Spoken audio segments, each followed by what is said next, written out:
Rumiko Takahashi is a famous name in manga, both in the Western world and in Japan, mostly for the Ranma ½ and Inuyasha manga series.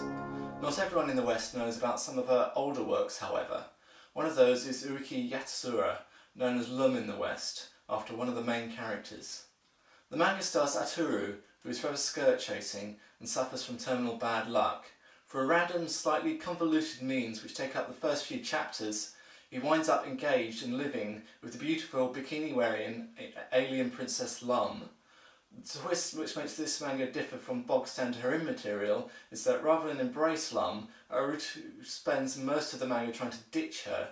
Similarly to the Ranma series, Lum is almost episodic in nature. However, unresolved plot elements often carry over from one story to the next, and each volume tends to have an overall theme of what they are about. The stories focus on the relationships between the cast and playing for laughs. Unlike Ranma, you won't find any action sequences here. This does quite well for the humour level in Lum, in that pretty much all silly situations, humour and slapstick.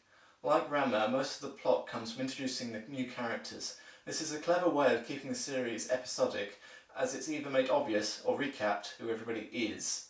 Also, Takahashi seems to have a knack of making all her characters interesting. Oddballs a lot of them, but we are reading for entertainment here. The episodic nature of the series does take a few casualties.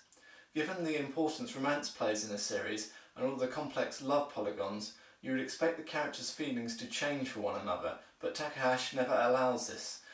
They are always reset at the end of each plot line.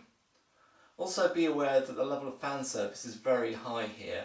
Lum and a few other female members of cast usually wander around in skimpy bikinis, which even come off at a couple of points, so I've rated this appropriately. But the biggest downside is that, for the Western world at least, it isn't complete. Viz got part way through translating it, but then stopped.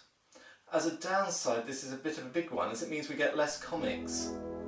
If you're not bothered by the fan service and can get over the fact that unless you speak Japanese, you won't be able to read the entire series, I would heavily recommend picking up Lum. You'd be laughing out loud, or at least smiling with mirth, for every book.